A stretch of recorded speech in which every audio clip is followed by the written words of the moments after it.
Good afternoon. I'd like to welcome you to our July 27th, 2023 council meeting. In the interest of time efficiency and ensuring that everyone who wishes to address the council is given the opportunity to do so, the following will apply to all comments made by the public.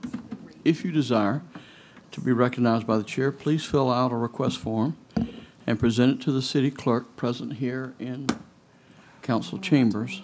Each speaker shall be allotted 3 minutes to address the council, unless such time is extended by the mayor or by questions from council. Groups shall designate a spokesperson to avoid repetition of comments. Every effort will be made to avoid interrupting speakers. Thank you for participating in your city government. We ask that you please silence all electronic devices. Could we all stand for the invocation, after which we will have our Pledge of Allegiance. I'd like to invite Pastor Jay McCaig from Crossroads Baptist Church to come and lead us in our invocations. Good to have you, Jay. Please join me in a word of prayer. Father God, we count it a privilege to be here tonight. We thank you for the gift of civil government that you've given us.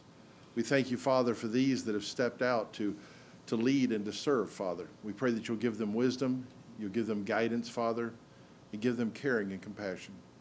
Father, we pray for each person that's here tonight, and we pray that everything that is done tonight will be done rightly and in order.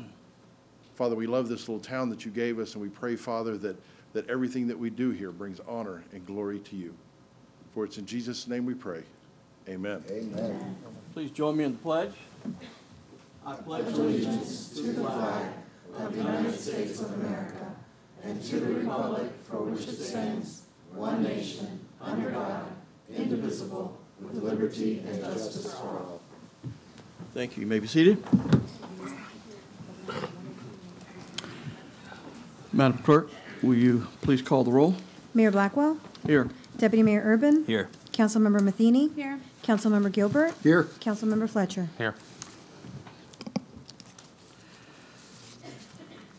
Madam Manager, do we have any agenda updates? Yes, thank you. I'd like to request to continue public hearings 1 and 2 for the Walker property to the August 10th meeting. Okay. The zoning ordinance was advertised for this evening, but it is not on this agenda. It will be on the August 10th meeting, so we'd like to have them all heard at the same time. Okay. And if the city council would like to, we could ask the city clerk to read it into the record. I'll do that when we get to that, okay? Anything else? Thank you. At this time, we'll have a presentation for the Employee of the Month Award.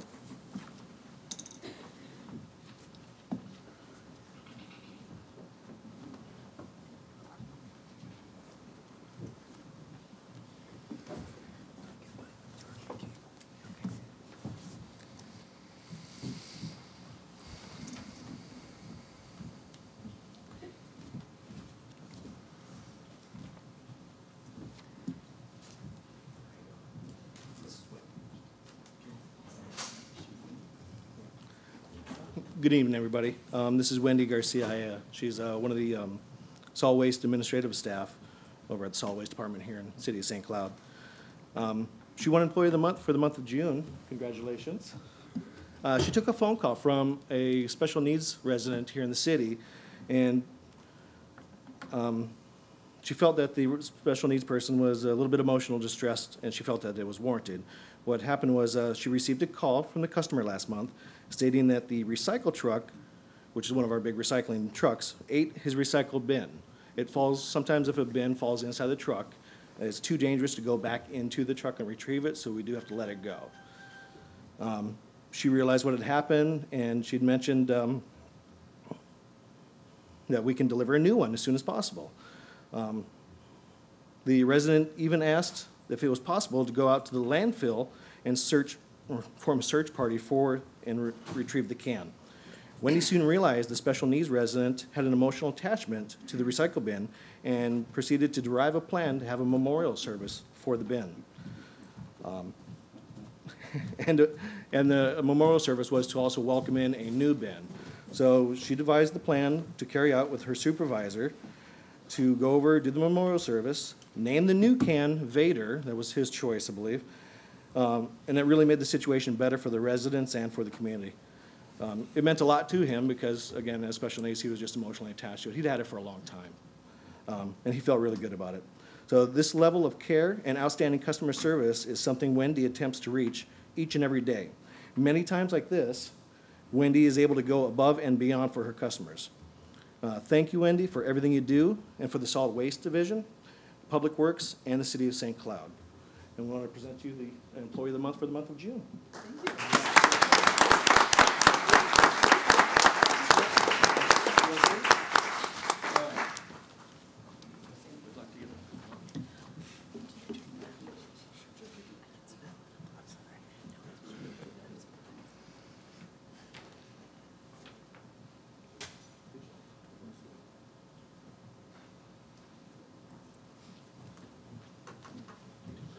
No, come on. It's her moment. Thank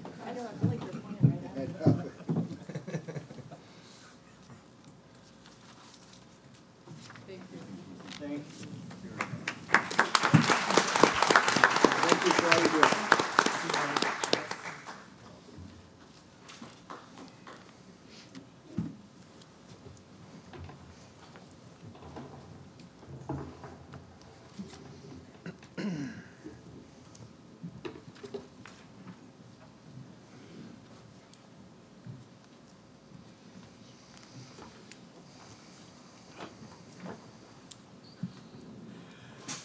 Before we go any further, Mr. Gilbert, I think you have some guests here tonight. Would you just like to introduce your guests that are here? Yes, if you guys could stand up, please. My family from Virginia. The next mayor of St. Cloud, probably a couple mayors later because they're 15 years old twins, and my mother-in-law is here, and I'd just like to thank you for coming and working with the city and see what we do, and hopefully you'll participate in your city government. And is it Alexandria, Virginia, or where are we at now? Stafford, Virginia. So thank you very much for joining us, and we hope we won't bore you to tears. And they call me Question Ken, so I hope the mayor won't give me a little slack today. So thank you very much, y'all. Thank you very much. It's good to have you here tonight. At this time, we have a presentation by Orlando's Utilities Commission. Terry, the floor is yours. Good evening, Mr. Mayor, City Council, City Manager. I'm Terry Torrens with Orlando Utilities. You may be expecting Mindy Brene, our CFO. She's been the one that's been coming down to talk to you guys about the challenges that OUC's been faced with over fuel pricing over the last mostly 12 months. Through the year of 2022, the electric industry was really faced with some challenges with regard to fuel pass-through costs. And one of the things that we really wanted to make sure that we were clear about when we came and said, listen, you know, the cost of fuel is exorbitant and it is not marked up. It is not anything that we have control over. It's a pass-through. We didn't want to have to raise rates, but we did. And we also promised that as soon as the opportunity arose that we could come down and reduce rates because fuel rates have come down, we said we were going to come back and do that. So I just wanted to look at this chart that you have in front of you, and you can look at what our natural gas prices were in 2020, which was $228 million, 2021, $269 million, and in 2022, it was $444 million. And so that, you know, obviously translates into a major impact in our budget and resulted in multiple increases in the electric bill over the year of 2022. So the nice thing is that our CFO, Mindy Brene, got to come and share that news. She's not feeling well. She's feeling better, but I get to come and give you the good news that as of June 1st, we have reduced bills by $17 per month. So as soon as the prices were realized that we have gotten some reductions in our fuel overhead, we wanted to be sure, like we said we were going to do, is come back and share that news with you guys. So effective June 1st, the average cost of a 1,200 megawatt home, which is about the average size home that we have here in St. Cloud, the rate has gone down about $17 per month. We do anticipate probably another fuel reduction before the end of the fiscal year, or right about the change of the fiscal year. So we're really looking at all of that right now, but we wanted to be sure and come down and share with you that good news, and hopefully there'll be more good news to come. And with that, That's it. I was told to be brief and be seated, and here I am. We thank you for all of that. We certainly Question, appreciate all that you guys are doing to make a difference. Mr. Councilman Gilbert. Yeah, one thing, thank you, because today, I haven't seen anything reduced. Yeah. I haven't seen produce reduced, I haven't seen gas reduced, I haven't seen anything reduced, insurance reduced. So for you to be able to put that to us, our citizens, that's a great thing, and that's, I think, above board. So I just want to thank you for doing that. Those are good things, because with rising costs of everything, it's a breath of fresh air. So thank you very, very much. I appreciate those kind words. Councilman Urban. Yeah, I would just like to say, during my time now as representing St. Cloud on the Florida Municipal Power Agency Board, I've gotten to know the people at OUC very well, and they truly do care about the citizens of St. Cloud, and it's very refreshing to have a partner in OUC. So thank you for your presentation. Of course. All right. Thank you very much. Thank you. Appreciate your time. At this time, we have a presentation by the St. Cloud Chamber of Commerce regarding their annual report. Mr. Webb, it's good to have you here. Good evening. I'm Dirk Webb, President and CEO of the St. Cloud Chamber of Commerce. Thank you for your support each of you have given our chamber during this past year. Each of you have met with me either at the chamber, attended our events, or participated in a committee, and we appreciate that commitment. You have a copy of our report before you. I'm not inclined to read it to you any more than you're inclined to be read to. So let's move on. Here's some highlights from this past year. The 2022 Christmas Parade and Concert drew estimates of 15,000 to 16,000 people to rock around the Christmas tree. So mark your calendars, it's coming up quick to be here again. In May, we presented Representatives Stark and Hawkins for a community-wide legislative update at the Marina Banquet Hall. We presented them again the next morning at our quarterly breakfast. We used and abused them over 24 hours, but we thought it was important that they get their message out and let people know about the things going on at Tallahassee. Beg your pardon. Our 41st annual golf tournament brought businesses from throughout Central Florida to network while they worked and played at the same time. We continue to educate the business community through our quarterly breakfast series, our Young Professionals Midday Recharge, and a return of Women to Women. We've driven networking in our area with our Coffee Co-op series, which is free to anyone, not just chamber members. Our goal this year was 60 new members. We've already surpassed that goal with 2 months yet to add. Our 2023 St. Cloud Living Business Directory continues to fly off the shelves at many member sites, and we appreciate all of our wonderful advertisers. So far, we've celebrated 25 ribbon cuttings this year compared to 18 for the entire previous year. That says a lot about what's happening in the business community here in St. Cloud. Our St. Cloud Chamber Foundation offered scholarships to 4 deserving students, and jointly with the city manager, economic development director, and the community development director, our economic development committee spent time in Sanford and Winter Garden learning about their downtown and the steps they've taken to make it thrive. So here's some items to consider for this year. Lavelle Munger of RTW Photography will become board chair on October 1st. We're excited about that, a new generation of leadership. We'll be offering Spanish classes to our members to help them more fully engage with St. Cloud's changing demographics. Along with Antoinette Forbes, Clint Wise, Cole Harvey, and the Wise Prantner Group, we're making a series of videos based on the city's business startup guide, and it's currently in post-production right now. We're currently remodeling the chamber building in order to provide co-working space for our nearly 40% home-based businesses in our community. We're very excited about that. Finally, this year's Merry Member Mingle, our Christmas after hours, is planned for Tuesday, December 12th on the Pearl of the Lake. We're going to celebrate on the lake this year, and you all, of course, are invited. Thank you again for your support of the St. Cloud Chamber. Thank you for the time to address you. You want to say something? Yeah, Councilman I'm Gilbert? sorry. Mr. Webb, I'd just like to thank you. I'm on that board, and the growth of the chamber since you've been here has been astronomical, and the help that you give the people, both home-based and opening here.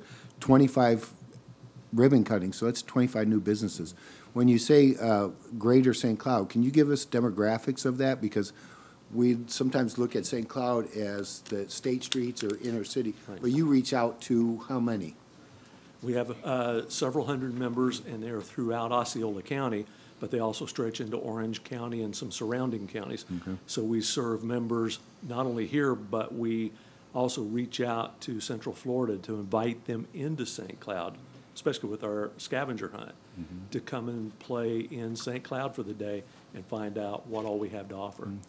I know you're an integral part when Osceola Magic came to Heritage Park. You had a tour with them here, did you not? We did. I invited our wonderful city manager there to come and lead that tour. And the next thing we knew, we ended up at the new ice cream store, having a great time with that. And then to take it further, they right away got in touch with the new Boys and Girls Club, and they're getting involved there. And so we're very happy to have the Osceola Magic as a corporate citizen. Good. We just thank you. I see it because I'm on the board, and the growth is incredible, and what you're doing is a great job. So thank you sir. very much. I appreciate those comments. And I just say ditto. Thank you for your leadership, you and your staff, all that you do to impact the businesses here in St. Cloud. Thank you so much. Thank you, Mayor. Thank you.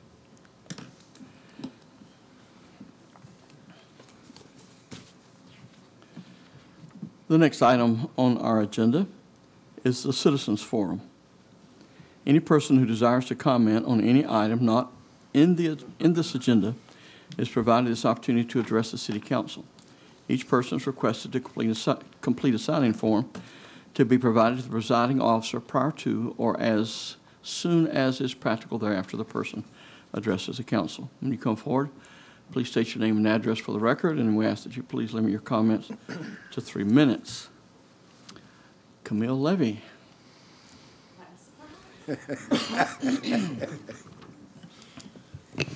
Camille Levy, 515 Neptune Bay Circle, Apartment 1, St. Cloud. Mr. Mayor, City Council, Madam Manager, City Staff. You should have before you an informational piece. Our own Larissa Roderick will be doing a presentation at the museum on August 5th on myths and realities of St. Cloud. And one of the realities is the seaplane port, which was dedicated in 1939, and you have a picture of a plane lined up right there, along with the special airmail postage marker. And those are on display at the museum, as well as our display of the month is the 1917 Great Fire. So come visit the museum. I'd like to give a shout out to Stephanie Holtkamp and her staff at Parks and Recreation. They work extremely hard to keep our museum and the Women's Club buildings up, running, and looking like the gems that they are in our own historic downtown. One more thing that I would like to say is that in the audience I have C.D. Stand Up. Many of you know C.D. as the program manager for the museum. C.D. will be serving as the interim curator. As of the 29th, I will no longer be curator of the museum, but she will be taking it to the next level. So we encourage you to come visit. We appreciate all of the efforts that you all have given us in keeping this the gem of St. Cloud. The St. Cloud Women's Club Heritage Museum, our volunteers, and our members truly appreciate the support that you have given us in helping us to preserve the future for the past. Thank you so much. And we thank you for all that you guys do to preserve as well as document our history. Thank you so much. I encourage everyone to check it out. William Campbell.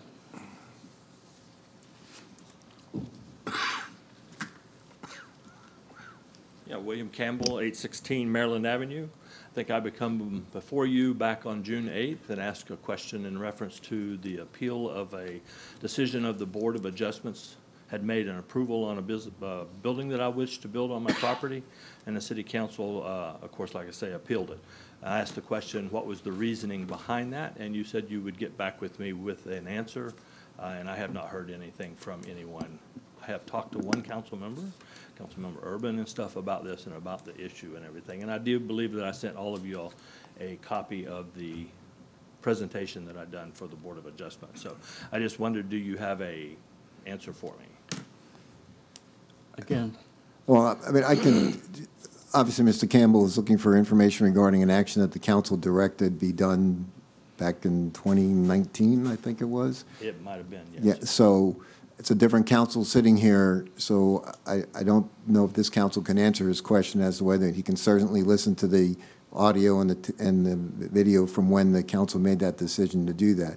I will tell you that at the time we were instructed as the city attorney's office to follow the appeal that was of the special exception that was granted by the Board of Adjustments.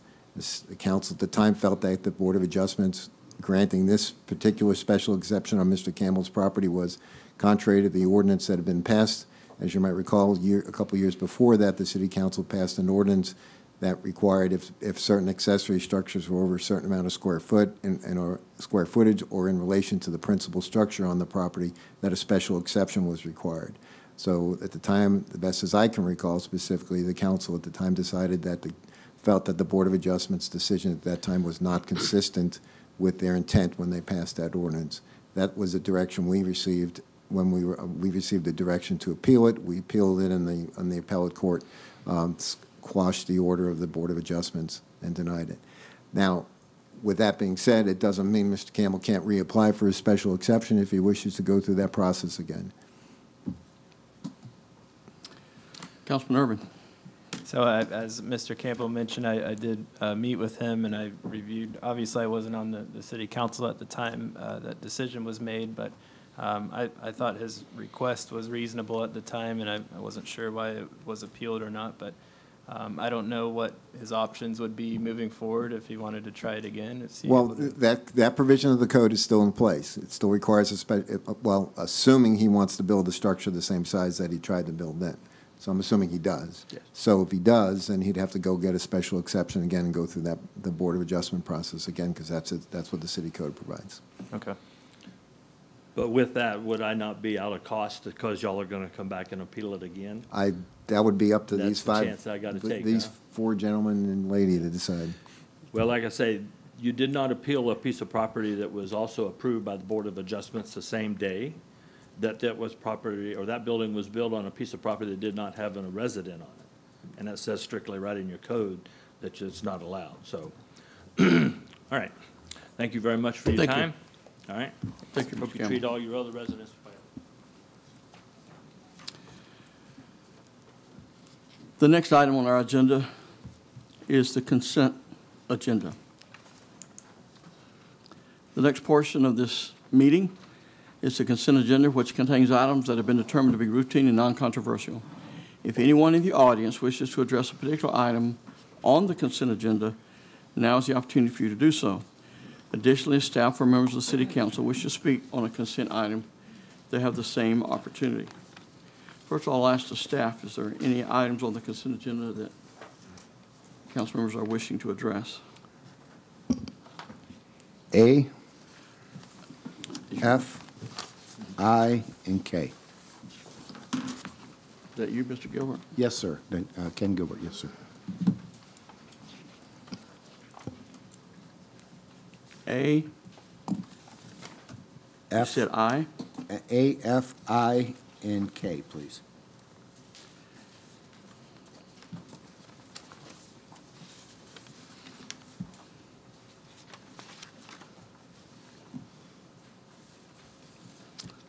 Any others? Councilmember Thiene. Thank you. I was going to pull A, but thank you, Mr. Gilbert. And I just wanted to say kudos on agenda item B about using the CDBG coronavirus funds to purchase the refrigerated truck for the Council on Aging. Mr. Gilbert, what would you like to address on item A? Well, this was a tough read because we looked at our stormwater and we haven't had adjustments in 17 years, and it jumped up 98% in our stormwaters. And I looked at the citizens that have elected me in St. Cloud to make sure that I'm in their best interest. And I know it may be $6 to some of us, but that's a lot of money to people on certain incomes and fixed incomes. So I dove into it and I read the 1,385 pages that they put with the agenda, and I noticed that there are some things that need to be brought to the attention.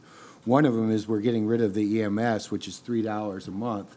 So that's helps take away some of that punch, I guess, to the be $3 a month. And the other great people from OUC, again, I can't thank them enough for deducting $17 a month on average for electric bills.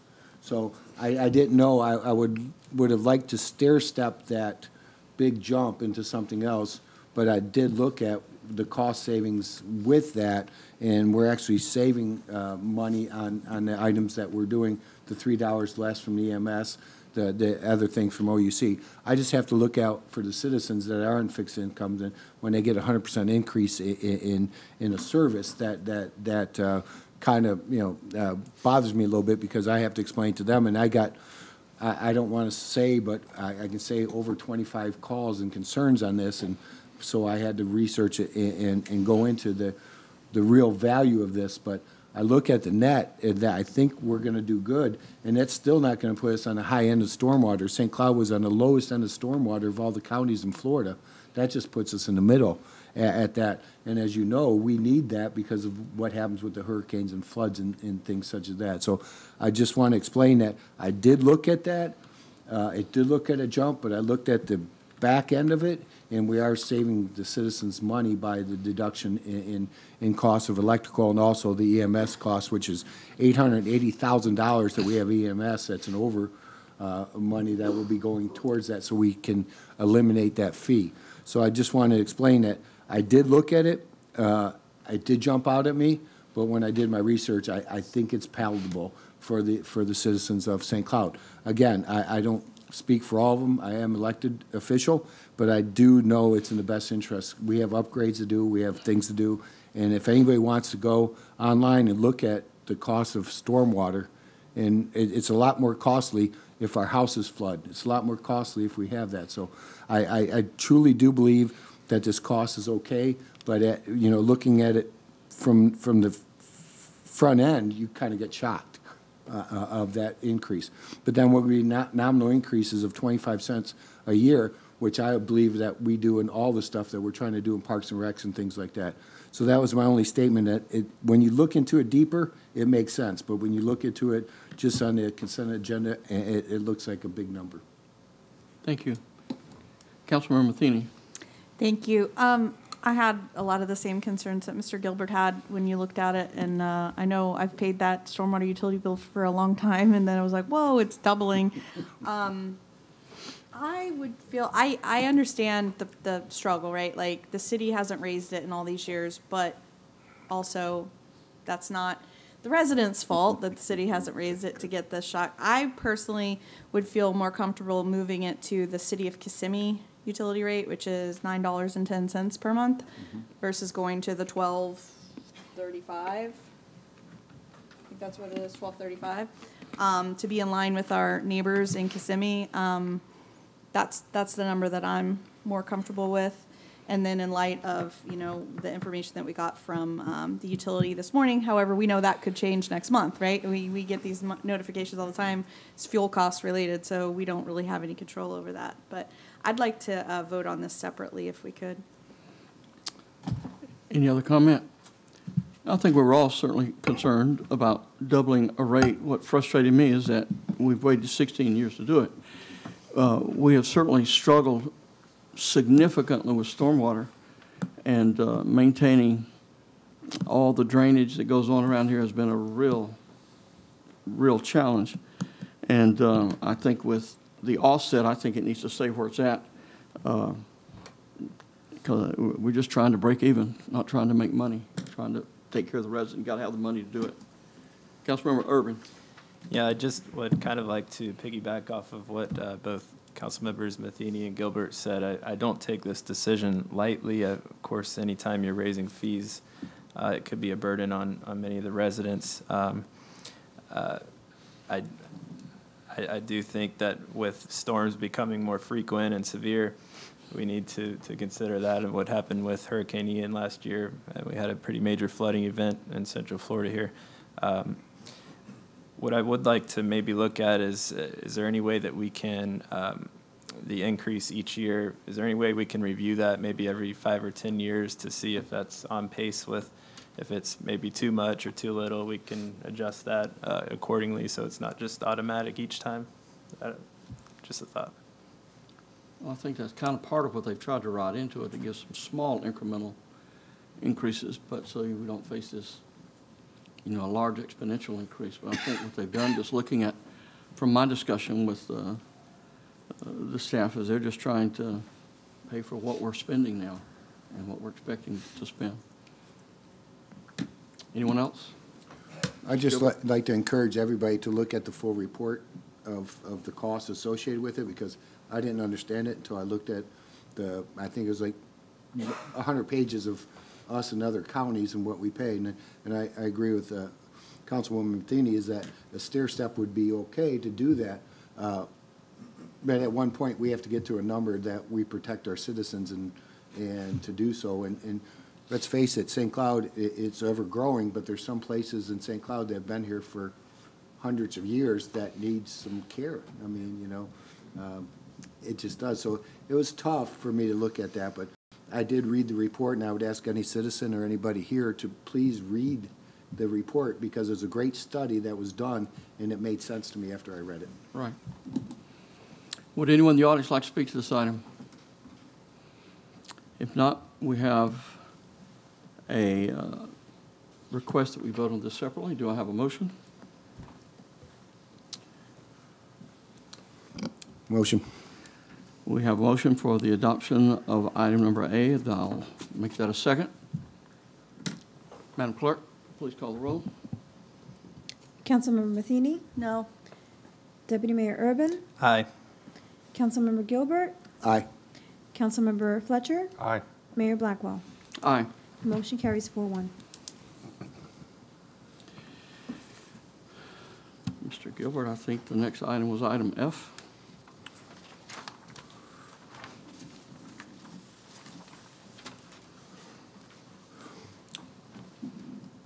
Yes, reading this resolution, and I agree to it, I met with the city manager and the city attorney, that this is a subcontractor agreement, so we can help the citizens in reviewing these permits when we get overloaded. One of the complaints I hear from citizens is that the time it takes to review. So I certainly agree with a subcontractual agreement, which what I believe, city manager, that this is, to take our overflow, and then when it peaks and valleys, when it goes steady, we will no longer need that. Is that correct? Yes, this gives us the ability to, for both plan review and for inspections, to be able to pull in additional staff if we have vacancies, if our permit load increases and we don't have enough staff to cover it, it gives us some additional manpower. They will not be doing the zoning review of building permits. I think that's typically where some of the complaints come in, but it will help us with the building code portion of the building permits. Thank you. Thank you. And you would like to speak to item K. I think he did aye. Or did you say aye? Yeah, he had aye. Did you say aye? I did say aye, didn't I? I'm sorry, I'm old. Colby will tell you I'm old. I still read the newspaper. All right, you want to speak to aye? Yes, I do. Yes, I would just like to ask the police chief, if he's here. I had questions on why the expense was taking place, and I agree with you 100%. You don't need something like this till you need it. Back in the day when you were with OPD, this item saved numerous lives. My ask is, when is the delivery date, or is this something that's going to be pushed back, or when would we receive this? Because I certainly think it's needed for the city as we continue to grow. Yes, Doug Gerke, Police Chief. Thank you very much for allowing me to speak on this. As you stated correctly, the Bearcat is actually a rescue vehicle. It is not an offensive vehicle, but it's a tactical vehicle that's used by tactical teams. There's only currently one of them in the county right now. And if you adequately spoke about Pulse Nightclub, I was there for that, and we actually utilized 2 Bearcats for that in such a small building. They're very nimble. They can move around very quickly. So to get this, especially as fast as this city is growing, it is definitely a needed piece of equipment to respond to any type of active assailant or anything else that's going on in the city, a critical incident. But it could take up to a year to get, unfortunately, by the time we get the purchase order through. But we'll manage that. As soon as we know more, I can obviously share the information. Thank you for the explanation. And we've had the same with the fire trucks that have been approval. Supply chains are still being affected, not to the common folks, but to special items such as this and fire engines, correct? Yes, sir, that's correct. Okay, thank you, sir. Yes, sir, thank you. And since you brought this up, this is paid by city impact fees, and it puts the city in compliance with other grant applications that we did not qualify for in the past if we have this piece of equipment. Is that not correct? Yes, that is correct. The current equipment that we have right now was given to us, or we acquired through the 1033 program, which is the government demilitarization kind of equipment. But some of the new questions that have arisen on some of our grants are we using some of that equipment for SWAT operations? That is something new that we've never seen before. It does make me a little concerned, so that's why we're moving away from it. And it is a good asset to have owned by the city specifically directly and not through any type of government funding. Thank you. Yes, sir. Time is of the essence, right? Yes, sir, it is. Okay. Thank you. Thank you, sir. Thank you for all you do. Thank you. Is that it? Yep, I'm good. Would anyone in the audience like to speak to any item on the consent agenda? I thought he had K also. Yeah, Mr. Mayor, I'm sorry. That was explained to me, so we're good. Okay. We just were looking at that being a temporary facility, and the city manager told me that it could be utilized for a permanent facility at one time, and OUC is actually looking at purchasing that property, and the monies we put into that property would would raise the property value. So we're really investing something that's going to not cost us, but serve a purpose and also be able to benefit us later when that temporary station is no longer needed. The other site that we were going to put the temporary station on wasn't owned by the city, so that investment would not have benefited the city in the long run, and it's not OUC. I've been discussing with Toho. I'm sorry, Toho, I apologize. No, thank you. Are you done? Yes, sir. Would anyone in the audience like to speak to any item on the consent agenda? If not, could I have a motion that we adopt the consent agenda minus item A, which has already been approved? So moved. We have a motion from Councilmember Athenia, second from the mayor. Madam Clerk, please call the roll. Deputy Mayor Urban. Aye. Councilmember Gilbert. Aye. Councilmember Fletcher. Aye. Councilmember Atheny. Aye. Mayor Blackwell. Aye. Motion carries 5-0.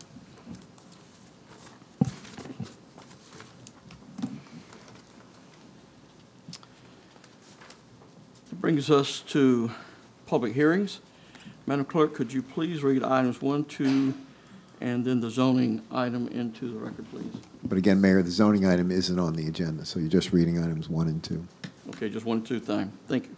Final public hearing for ordinance number 2022-42, an ordinance of the City Council of the City of St. Cloud, Florida, to annex into the City of St. Cloud approximately 25.59 acres, identified as Walker property located south of Chisholm Park Trail, west of South Narcousie Road, north of Old Oak Trail, in accordance with the voluntary annexation provision of Chapter 171.044 Florida statutes. Final public hearing for ordinance number 2022-43, an ordinance of the City Council of the City of St. Cloud, Florida, assigning a future land use designation LDR low density residential to approximately 25.59 acres, identified as Walker property located south of Chisholm Park Trail, west of South Narcousie Road, north of Old Oak Trail, providing for amending the official future land use map of the comprehensive plan, filing of the Planning Commission recommendation and proof of publication, applicability and effects, suburbility, copies on file, and effective date. So we have a motion to continue to August 10th. Can we do both of those things, or I had to do it separately? You can do, if you could do them separately, then we can. Okay. Do I have a motion that we continue item number 1, ordinance number 2022-42, to the August 10th meeting. Motion to continue. Second. We have a motion from Mr. Urban, Councilmember Urban. Who is the second? Gilbert. Mr. Gilbert. And we have a second from Councilmember Gilbert. Madam Clerk? Councilmember Gilbert? Aye. Councilmember Fletcher? Aye. Councilmember Matheny? Aye. Deputy Mayor Urban? Aye. Mayor Blackwell? Aye. Motion carries 5-0. Could I have a motion that we move the second item, ordinance number 2022-43, to the August 10th meeting? Do I have a motion? Motion to continue. I have a motion from Councilmember Urban. Do I have a second? Second. Mr. Gilbert, come on. Mr. Fletcher. Was that Mr. Fletcher? Thank you. I thought you was going to stay on top of that. Madam Clerk, please call the roll. Councilmember Fletcher? Aye. Councilmember Matheny? Aye. Deputy Mayor Urban? Aye. Councilmember Gilbert? Aye. Mayor Blackwell? Aye. Motion carries 5-0. Brings us to item number 3. Madam Clerk, please read that into the record. Final public hearing for ordinance number 2023-33, an ordinance of the City Council of the City of St. Cloud, Florida, amending the Code of Ordinances of the City of St. Cloud, Florida, to remain in compliance with updated state legislation to include Chapter 2 Administration, Article 6 Code Enforcement, Chapter 6 Amusements and Entertainments, Article 2 Adult Entertainment Code, Chapter 10 Buildings and Building Regulations, Article 2 Technical Codes, Chapter 10 Building and Building Regulations, Article 3 Construction, Industrial Boards of Adjustments and Appeals, Chapter 12 Businesses, Chapter 14 Cable Communications, Chapter 24 Environment, Article 6 Tree Preservation, Chapter 36 Solid Waste, Article 2 Collection and Disposal, Chapter 40 Taxation, Article 4 Local Business Tax, and Chapter 46 Vehicles for Hire, Article 2 Taxi Cabs and Limousines, providing for suburbility, conflict, codification, administrative, corrections, publication, and an effective date. Mayor, City Council, this is Dave Tomac with the City Manager's Office. Ordinance 2023-33. This is the final public hearing. At the initial first reading hearing on June 22nd, you all introduced this. Today is the final decision. I had a presentation. There we go. Thank you. The Deputy City Clerk did a great job itemizing all the items on here. The reason for this is just a cleanup. We receive a review periodically from Unicode that reviews the statutes, bills that have been adopted over the past few years to help us stay in compliance with state law. So most of the items on this relate to the preemption of local governments from doing some licensing. So you'll see a lot of repeals of our licensing authority. However, our operational standards would still stay in place. The other item with the code enforcement ordinance, Chapter 10, for technical codes, we've updated the adoption of the 2021 edition of the International Property Maintenance Code, as well as updating the blanks that have to be filled in. At the last meeting, a gentleman noted that we needed to make some corrections there. I did speak to him after the meeting. We subsequently have updated the entire edition of the International Property Maintenance Code in the agenda item for access by the citizens. Also, recent state law required us to do a business impact estimate. Out of the utmost of caution, we did generate a business impact estimate, and that was also uploaded to this agenda item. Be happy to answer any questions. We obviously recommend approval, and be happy to answer questions. All right, if you'll just wait a moment. We'll take some public comment at this point. Mr. Bill Barrett.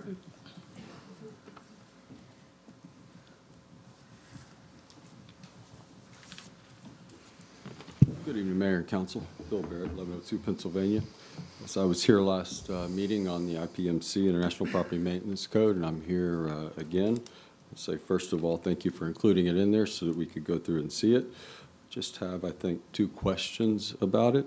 In reading through the IPMC that's listed in the full agenda, it includes Appendix A and Appendix B within it. But Appendix A and Appendix B say the provisions contained in this appendix are not mandatory unless specifically referenced in the adopting ordinance. And I didn't see it referenced in the adopting ordinance. So just for legislative intent, whether you intended to adopt Appendix A or Appendix B, or you did not intend to adopt Appendix A and Appendix B, because it is included with the IPMC, but it's not included in 1033. So there's a, I figured I would ask the question of legislative intent so that we would understand whether those 2 would be included or not. All right. That's all I have. You have any other questions? No, sir. Mr. Toy? The intent's not to adopt the appendices. All right. Thank you. Thank you. Would anyone else like to speak to this item? Not, we'll have discussion and a motion by council. So moved. We have a motion from Councilmember Matheny. Do I have a second? Second. Second from Councilmember Fletcher. Madam Clerk, will you please call the roll? Councilmember Matheny. Aye. Deputy Mayor Urban. Aye. Councilmember Gilbert. Aye. Councilmember Fletcher. Aye. Mayor Blackwell. Aye. Motion carries 5-0. Brings us to item number 4, Madam Clerk. Final public hearing for ordinance number 2023-34, an ordinance of the City Council of the City of St. Cloud, Florida, closing, vacating, and abandoning the platted right-of-way located east of Cross Prairie Parkway and west of Grassfield Lane, specifically described in the body of this ordinance, providing for suburbility, conflicts, and effective date.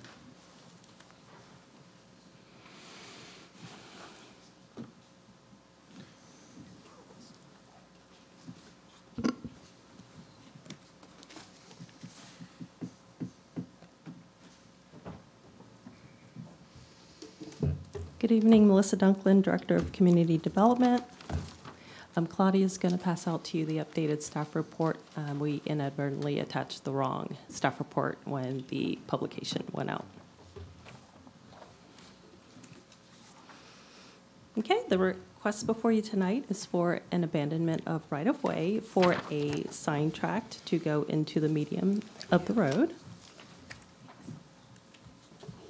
The applicant is requesting the abandonment of 478.54 square feet of platted right-of-way along Grassfield Lane to install a 2-foot 1-inch by 15-foot entrance sign.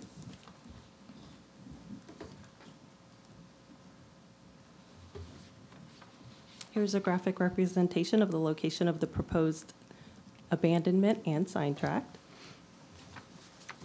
This request was routed for review and no objections were received. This request meets the strategic plan goal for infrastructure. Staff reviewed this request and recommends approval. Likewise, it is requested that council approve ordinance number 2023-34, and the applicant and staff are available for any questions. Is the applicant wishing to speak to this item? Good evening, Council. Sean Hindle, representing the applicant. We're in agreement with staff's recommendation. It's a cleanup item between the county plat and the City of St. Cloud ordinance. So if you would indulge us and approve, we'll put our sign in. All right, thank you, Sean. Would anyone in the audience like to speak to this item? If not, we'll have discussion and or motion by council. Motion. Second. We have a motion from Councilmember Gilbert, second from Councilmember Matheny. Madam Clerk? Deputy Mayor Urban. Aye. Councilmember Gilbert. Aye. Councilmember Fletcher. Aye. Councilmember Matheny. Aye. Mayor Blackwell. Aye. Motion carries 5-0. Please read item number 5 into the record. Final public hearing for ordinance number 2023-35, an ordinance of the City Council of the City of St. Cloud, Florida, closing, vacating, and abandoning the platted right-of-way located east of Cross Prairie Parkway and west of Leatherwood Pass, specifically described in the body of this ordinance, providing for suburbility, conflicts, and effective date. Good evening, Melissa Dunklin again, Director of Community Development. The case before you tonight is also an abandonment of right-of-way for the same purpose, for a sign tract to go into the median of the roadway. The applicant is requesting the abandonment of 323.04 square feet of platted right-of-way to install a 3 by 18-foot entrance sign. Here's a graphic representation of the proposed abandonment and sign tract. This request was routed for review, and there were no objections received. The request meets the strategic plan goal for infrastructure. Staff reviewed this request and recommends approval. Again, likewise, we are requesting that council approve ordinance number 2023-35, and the applicant and staff are available for questions. Would the applicant like to speak to this item? Good evening, Council. Sean Hindle, 8 Broadway, Kissimmee, Florida. Same thing. Thanks. Thank you, Mr. Hindle. Would anyone in the audience like to speak to this item? If not, we'll have discussion and/or motion by council. Motion to approve. We have a motion from Councilmember Urban. Do I have a second? Second. Second from Councilmember Fletcher. Madam Clerk? Councilmember Gilbert? Aye. Councilmember Fletcher? Aye. Councilmember Matheny? Aye. Deputy Mayor Urban? Aye. Mayor Blackwell? Aye. Motion carries 5-0. Thank you. Madam Clerk, could you please read item number 6 into the record? Final public hearing for ordinance number 2023-36, an ordinance of the City Council of the City of St. Cloud, Florida, amending the Code of Ordinances of the City of St. Cloud, Florida, to remain in compliance with updated state legislation to include Chapter 18 Community Development, Article 2 Affordable Housing, Chapter 26 Human Relations, Article 2 Fair Housing, providing for suburbility, conflicts, codification, administrative correction, publication, and effective date. Mayor, City Council, Dave Tomac, City Manager's Office. This is kind of the second part of that Muni Code review to keep us in compliance with state statute. The reason we pulled this from the other ordinance, they both relate to fair housing and affordable housing, and they literally rewrote most of that legislation, so there's just a lot of verbiage in there.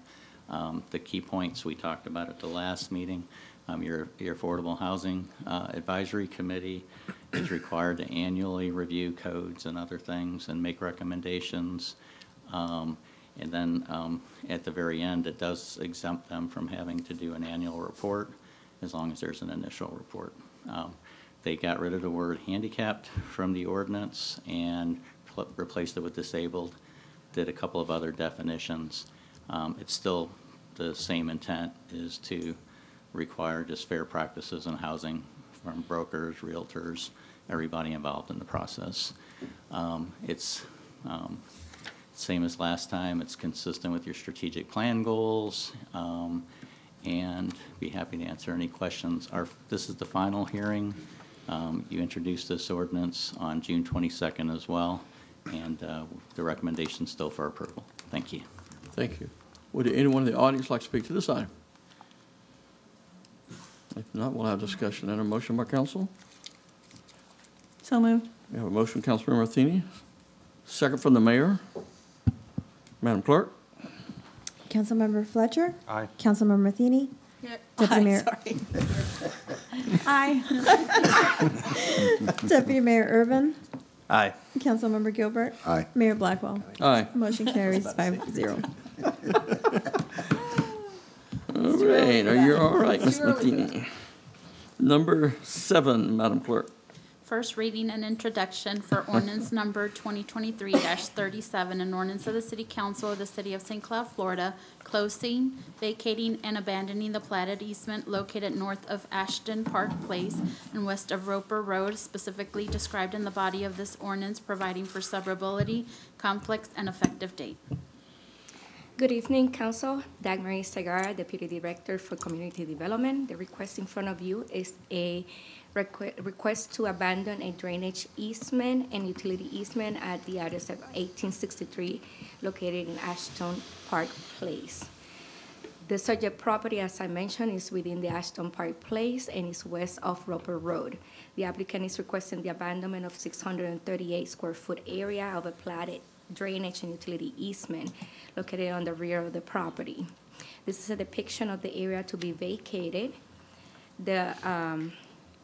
The request meets the requirements of sections 5.5.4.64C of the Land Development Code. It was review of public works and flood management, and we received no objections from any utility companies.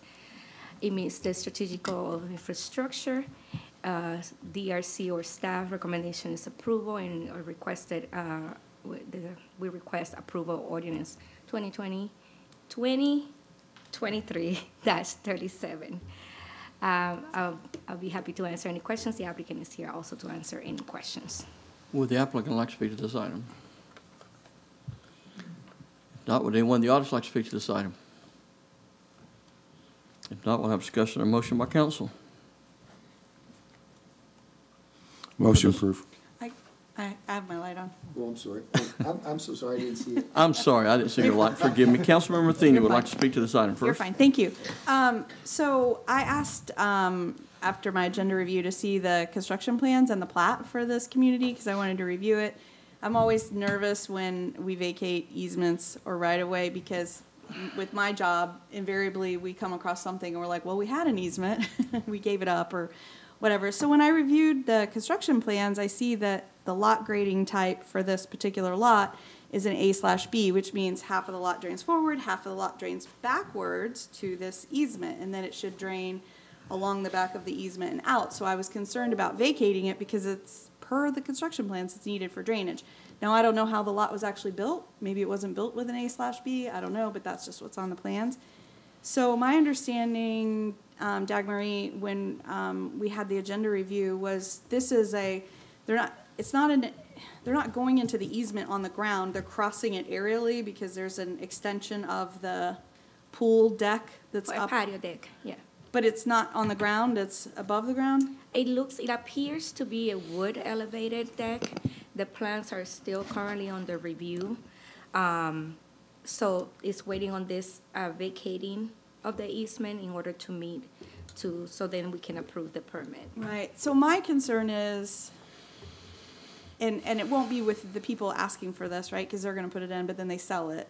And then the people are complaining that the drainage doesn't work and coming to the city and like my backyard is flooding, whatever, when there was an easement, now there's not an easement. And I asked to the city manager, but I didn't get a response before the meeting. But I said, is there a way, like I know when I put my fence in St. Cloud and there was an easement, I had to sign a form that said, if the city ever has to come back here or if there's ever an issue, then basically it's my dime, like the city will come through and do what they gotta do and then it's my dime to restore it. So I asked, instead of vacating it, is there a way we could get them what they need, but maybe not vacate the easement just because of future ownership issues? And so I guess I'm just saying it out loud in this meeting and I'll hear what the city attorney has, or the city manager. I know it's a first reading and maybe it's something we move forward and look into it. I'm just concerned 2 property sales later, the people are like, hey, my yard's flooding. Ms. Miller? Thank you. Sorry, I didn't get back with you before the meeting. We did discuss it late this afternoon, and what we discussed with the city attorney was that, yes, we could have a similar form like we do when people put fences in easements, but we don't know if that would satisfy the property owner's needs with the property. I had asked the question. Often we get these abandonments when people are trying to sell their property because who's ever buying it, their new mortgage company has a concern. So what we had discussed was if that's the direction the city council wants to go this evening, that we could work with the property owner before the final public hearing. And if the agreement would meet their needs, then we could just not hear it for the final public hearing. I'm sorry, did I say that right? If it meets their needs, then it doesn't need to come back. If it doesn't meet their needs, then we would hear it again. Like I want to work with them. I'm just concerned about what happens 5 years from now and those people are long gone and whatever. Also, if we did something, I would want it recorded so that it could be found in a transaction. Certainly. Mr. Manzares? Yeah, we certainly could do that. It could be done. There would be a document. Basically, what you'd be doing is you'd be relinquishing some of your easement rights to allow them to do what they want to do, but you would retain easement rights too. So if that works for them, we can certainly work that out and get it recorded. That's what do we need a motion? No, I think you're fine moving, if you want to move it forward, and then we got enough direction from the council about how to handle it. All right, we want a motion? I'll make a motion. We have a motion from Councilmember Matheny. Do I have a second? Second. Second from Councilmember Fletcher. Madam Clerk, please call the roll. Councilmember Matheny? Aye. Deputy Mayor Urban? Aye. Councilmember Gilbert? Aye. Councilmember Fletcher? Aye. Mayor Blackwell? Aye. Motion carries 5-0. Madam Clerk, could you please read item number 8? First reading and introduction for ordinance number 2023-40, an ordinance of the City Council of the City of St. Cloud, Osceola County, Florida, amending Chapter 48, Waterways of the Code of Ordinance to amend and create Section 48.1, definitions, amending Section 48.2, boat, basin, and public dock regulations, numbering Sections 48-3, water skiing, and 48.4, use of marina, creating Section 48.5, requirements for individuals operating personal watercrafts, and Section 48.6, enforcement, and providing for conflict, suburbility, codification, administrative correction of Scribner's error, publication, and effective date. Hi, good evening. Stephanie Holtkamp, Parks and Recreation Director for the City of St. Cloud. The request before you this evening is to amend City Code Chapter 48, Waterways. Just a summary of the proposed ordinance. It would create definitions applicable to the terms in the ordinance, clarifies the restrictions on operating speed for vessels near docks or in the boat basin, also establishes a maximum time of 15 minutes for mooring or parking of vessels to city docks or on the lakefront banks controlled by the city except authorized by the city manager. Also establishes requirements for operation of personal watercraft for safety and provides for enforcement. Strategic plan goals, it meets growth management, public service. Staff recommends approval of ordinance number 2023-40. City Council requested action approval of ordinance number 2023-40. If you have any questions, you can. Thank you. If you'll stand by. Would anyone in the audience like to speak to this item? Councilmember Matheny. Oh, that's old, sorry. Councilmember Gilbert. Yeah, I've talked to folks there with the riverboat and also the gentleman here with the jet skis, and we really want to have this offered to our citizens of St. Cloud, but it has to be in a safe and insured manner as we're going at. There's been many suggestions of how to do that. I'm glad that we're writing an ordinance so we can follow the ordinance and codes. I've been out there numerous weekends where it's, excuse me, it's nothing against the city, it's just a mess. Yeah. Because other lakes and municipalities have moved these folks out, these, what do you call them, internet renters, that they rent jet skis and they just go and they go, and there's no quality or quantity or any kind of supervision. So I'm glad that we're writing this. I would just like, I look at the lake shore as one of the beauty points that we have in St. Cloud. I just want to make sure that you believe you do a great job, that it's right, and that we're doing the right things for our citizens, and not just Joe Smith that comes up here, sells a couple jet skis, and they go nuts in the park. I know there's 2 officers now that have captain's license that are using that, and the city manager and I actually had a discussion of where this river boat will be parked and would this be parked. I'm glad that you've done this. I just know we have to do it right, because before we really had no control of that. Am I correct, or are you thinking we're taking the proper steps forward to make it viable for our citizens and also our, what we call them, franchisees? Well, if I could, Mr. Gilbert, quickly. So Yes. when we, a while back, Ms. Holtkamp and I, and the city manager's office worked on regulatory issues with regard to the use of the lakefront. They were essentially, in addition, putting aside what franchises have been permitted there, we were essentially working on regulations that dealt with three situations. The first situation was the mooring and the parking of vessels that basically, for lack of a better expression, clogged up the ability to launch and for people to use lake. The second one was how these watercraft were being operated in the area on the lakefront, basically from a personal operation perspective. The third one was to put in a permitting requirement, a regulatory requirement related to the individuals that you referred to, essentially individuals that are not operating under a franchise agreement or are not, who are not operated in, or are essentially renting watercraft through the internet or through somebody. This ordinance does not take care of the third one at this point. It only deals with the first two pieces. That is something that we've looked at, and it's something that, frankly, Ms. Holcamp and I have recommended that the City Council consider, but it might be something down the road that we need to address when we get there. So that piece of it is not included in this ordinance at this point. The regulation of the rental of watercraft by other than the franchise agreements. But this ordinance does allow the city manager to protect those individuals that have franchise agreements with the city, and to basically allow them to be the ones that are operating, to deal with the things like mooring and parking, dealing with it, but it doesn't go with that permitting piece. If that's something the council is interested in considering, we certainly can work through that and bring that back at a later date.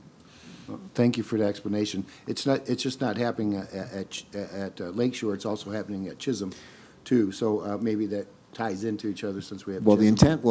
intent of the original ordinance that we had worked on at staff level was to basically put a regulatory ordinance in place that would deal with essentially anybody that is launching a watercraft for rent anywhere in any of the city launching or boat ramp areas. So and so it would apply to Chisholm, and it would apply to the lakefront area. Thank you very much for the explanation. I get a lot of inquiries from citizens and also franchisees, so thank you very much for the explanation. Well, again, so the question is, if that's some direction of the city council, we certainly would want to know it to go to that third prong of this, or if you just want to see how it works out, and then we can certainly bring it back. Councilmember Urban. Yeah, to Mr. Manzares's point, I would, first of all, thank you for the hard work on this ordinance. I know staff worked hard to come up with a solution here. I would like to maybe see how this works first. Hopefully it helps the situation, but if there's still an ongoing issue of unauthorized or I guess that's the word, unauthorized vendors that are hurting our franchisees, we might need to consider some other kind of action. That's just my opinion. Any other discussion? Well, I certainly think you're going to have to work on something and bring it back eventually, so. Well, and that would be, that is a relatively quick process. One of the reasons why we did it this way, part of the reasons why we did it this way was we knew there was an immediate issue related to the mooring and parking of these vessels that was, for lack of a better expression, clogging up the activities. And so we felt this is the quickest way to address that. So as soon as this gets adopted, code enforcement would be able to start enforcing that time restraint that you saw in the summaries, which should alleviate that issue right there. And again, as it's written, that does not apply to the franchise operators. They have different restrictions that are contained within their franchise agreement. Okay. Do I have a motion to adopt ordinance number 2023-40? Again, this is first reading, too. Motion to approve. We have a motion from Councilmember Urban. Do I have a second? Second. Second from Councilmember Fletcher. Madam Clerk? Wait a second. However done, I couldn't remember whether I asked anybody here who won't speak to that. Sorry, overlooked that. I'll try to be quick. Thanks. Hey, City Council. It's been a minute. Ordinance is great to get people off the ADA ramp. People are up there. We have people putting their boats there 24 hours, 48 hours at a time. The biggest concern I have, I think Dan was going over it, as far as the third step that we haven't implemented. There's vendors down there that are twice the size of me. There's one vendor down there that's twice the size of me. That's what's clogging up the ramp. I only put 4 skis on the water. I tried to move them back, or I'll put them on the seawall if I'm not renting them out. But when you have another vendor that has 7 skis behind me, you know, they're not paying you guys nothing. And it's not a internet on Facebook. These people are legit. You look up jet ski rentals, they're #1. And they're running out of our stuff, and they're not paying a dime. So, and they're not regulated at all. Now the time restraint might conflict, but they'll just move them on the seawall, or they're gonna end up clogging the boat ramp, backing in and out, trying to load up their jet skis and unload them when they have a rental. So I think that, that third step needs to be implemented to, that's how you get them out of there. The 15 minutes thing, it's cool if there's an officer down there 24/7, you know, being able to implement it, but you have their 7 skis and my 4, that's your take, and then you have Stitches Riverboat, that ADA ramp's gone. And that's where the citizens are getting upset, is because they have nowhere to park. And I try to do my best. I'll move them if I can. I'll move them over onto the seawall, get an extra rope. But I think that third step is gonna be needed to stop other vendors from going in there and doing it. These online 1 or 2 ski people, they're not an issue, because they've got 1 or 2 skis, and I mean, they might be acting wild out there, but as far as your ADA ramp and in that boat basin area, it's the other vendors that are clogging up things. All right. That's all. Thank you. Yes.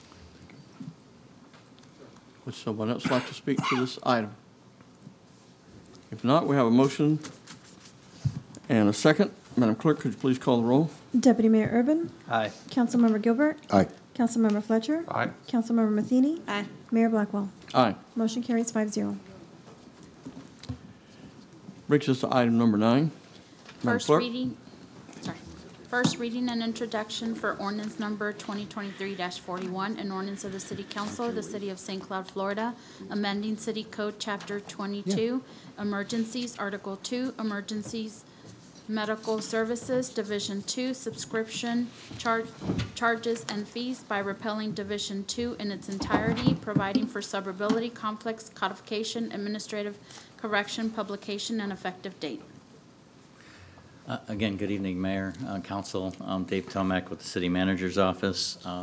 This ordinance, staff's been looking at the fees for the past year and going into next year, so you probably won't get rid of looking at fees and revenues for probably another 9 to 12 months. But this particular fee is like kind of outdated. So basically, we're requesting that we repeal the ordinance, Chapter 22, Article 2, Division 2, for the emergency management availability subscription fee. It'll reduce the charges to the residents by about $3 a month. It also eliminates a fee for retail business industrial uses. This was covered in your draft budget, so we've already covered the revenues we would have gotten from this. So we've already been planning for this. It's just a cleanup. There's better fees to deal with emergency services. All right. This is a first reading. Final hearing would be on August 10th, if you see fit. Recommendation is for approval, and we'd be happy to answer any questions. Would anyone in the audience like to speak to this item, this ordinance? If not, we'll have discussion and a motion by council. So moved. We have a motion of Councilmember Matheny. Do I have a second? Second. Second, Councilmember Urban. Madam Clerk? Councilmember Gilbert. Aye. Councilmember Fletcher. Aye. Councilmember Matheny. Aye. Deputy Mayor Urban. Aye. Mayor Blackwell. Aye. Motion carries 5-0. Madam Clerk, item 10. First reading and introduction for ordinance number 2023-42, an ordinance of the City Council of the City of St. Cloud, Florida, pertaining to enforcement of codes, amending Section 2.237, applicable codes and ordinances of the City Code by adopting a new Exhibit A, providing for suburbility, conflict, codification, and effective date. Good evening again, Mayor, City Council. Dave Tomek with the City Manager's Office. Ordinance 2023-42 kind of is a companion to what you just adopted for the waterways. This provides the actual schedule of fines for the different sections of the codes. It allows code enforcement, police, and your park ranger to issue citations at the site of the violations, as opposed to going through the process of a notice of violation, time to cure, et cetera. Because some items you need to have the ability to immediately induce people to come into compliance. For this particular ordinance, in addition to the regulations for watercraft use, We've also added a fine for solid waste roll-off container franchises to enforce that portion of the code that requires actual franchises for folks that put roll-offs at construction sites. The option for citations I just explained. Again, it's the first reading. Final hearing would be on August 10th if you all see fit. Staff recommends approval and for ordinance 2023-42, and we'll be ready to answer any questions. Would anyone in the audience like to speak to this item? If not, we'll have discussion and motion by council. So moved. We have a motion from Councilmember Matheny. Do I have a second? Second. Second from Councilmember Fletcher. Madam Clerk? Councilmember Fletcher. Aye. Councilmember Matheny. Aye. Deputy Mayor Urban. Aye. Councilmember Gilbert. Aye. Mayor Blackwell. Aye. Motion carries 5-0. Item number 11, Madam Clerk.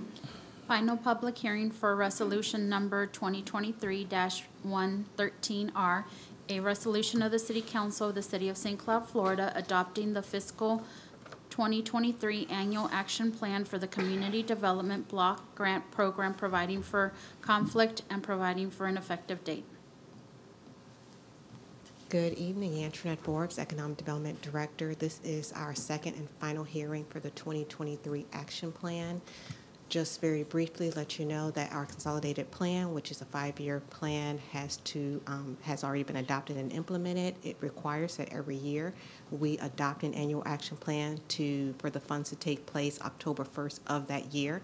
So in this case, the programs that we're recommending will be starting October 1. Our intention is we are allocated $337,301. We intend to spend 56% of it, or $189,840 on housing activities, $80,000 on economic development activities, $7,000 on public services, and $60,461 on administrative. HUD allows us to draw down up to 20% on administrative, which is the staff cost to implement the programming. We are going under that in order to accommodate the 2% for the public services, which will also be our summer camp program.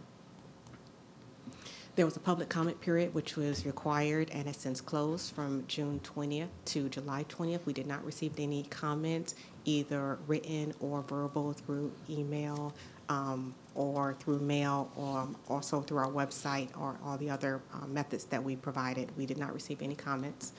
Upon the adoption of this annual plan, we'll be submitting it to HUD through their IDIS system for their final approval. Staff recommends approval of this resolution 2023-113R. Any questions? Would anyone in the audience like to speak to this item? If not, we'll have discussion and a motion by council. So moved.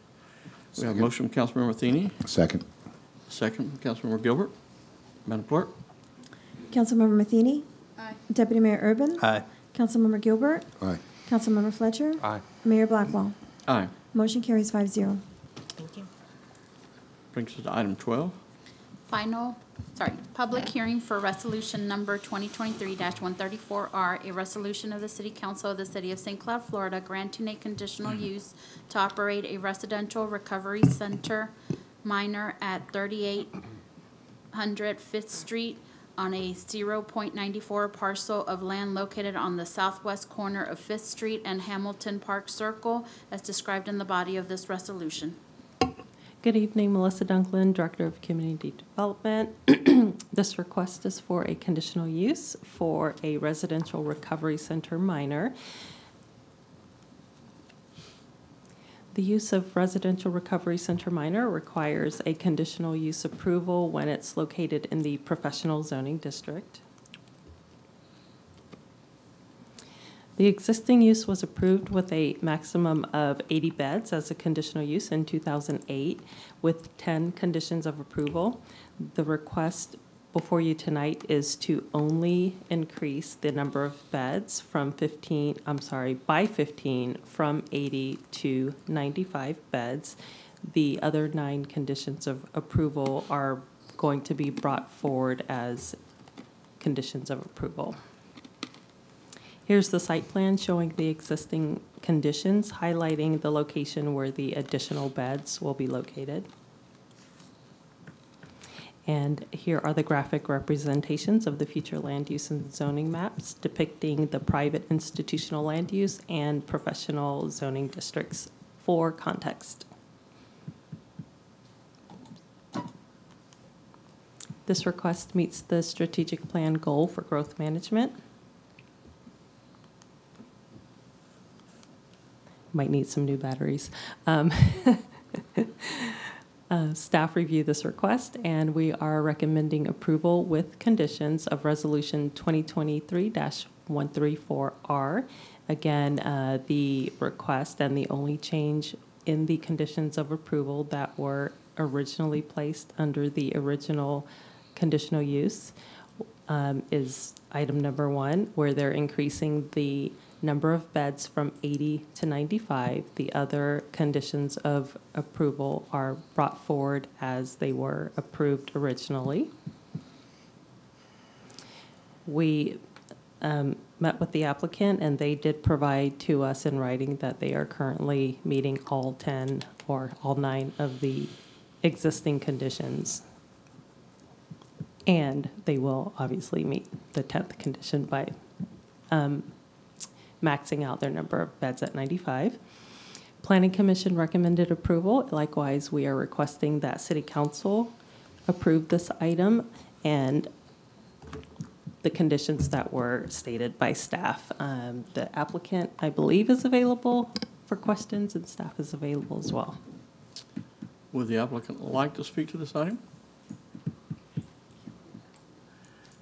Good evening, everybody. My name is Melissa Lucas. I'm the CEO of the Transition House and Inspire Counseling. We're here before you tonight essentially to just expand our bed count to be able to help more people in our community seeking behavioral health services. If you don't know who we were founded here in St. Cloud 30 years ago.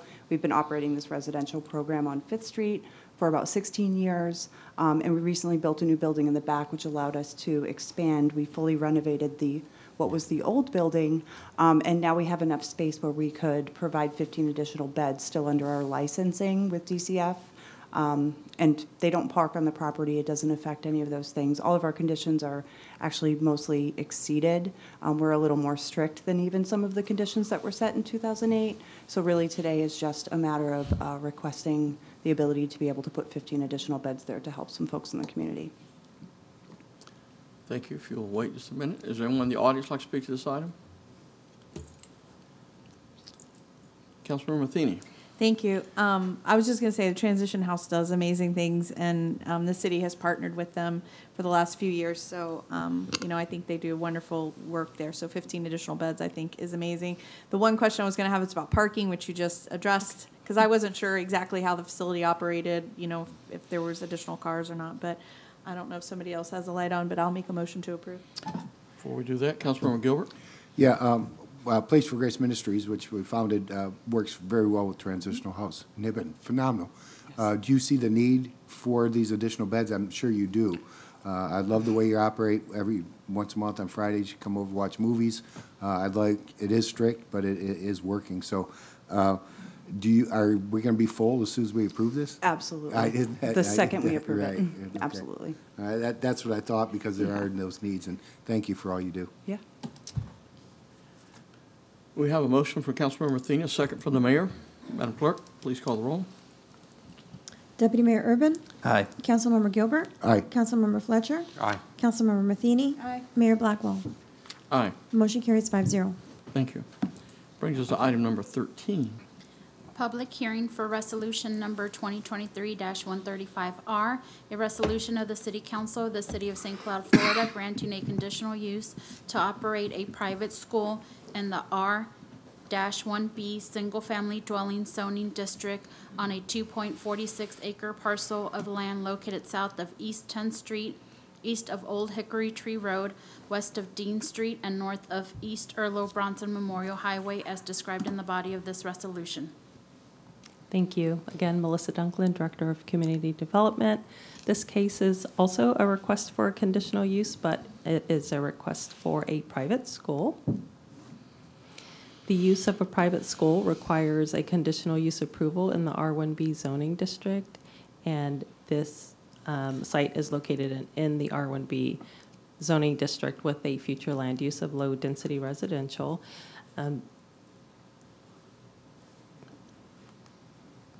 Sorry. Here's a graphic representation of the future land use and the zoning maps depicting the low-density residential land use and the R1B single-family dwelling zoning district for context. This is the conceptual plan that shows the 2 existing modular buildings on the church site. This request meets the strategic plan goals for growth management.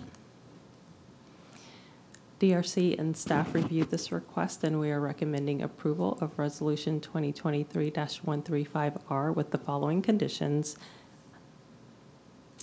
For as long as the use permitted hereunder continues, in the event that stacking or standing of vehicles encroaches into the public right-of-way or otherwise interferes with the flow of vehicular traffic as determined by the city, the resolution may be brought back before the City Council for review and consideration of additional conditions to address traffic issues or possible revocation of the rights granted hereunder in perpetuity, and they must provide an opaque fence on the northern and eastern property lines.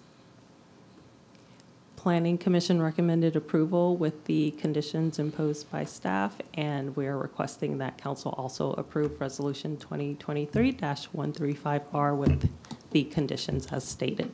Staff and the applicant are available for questions. Would the applicant like to speak to this request?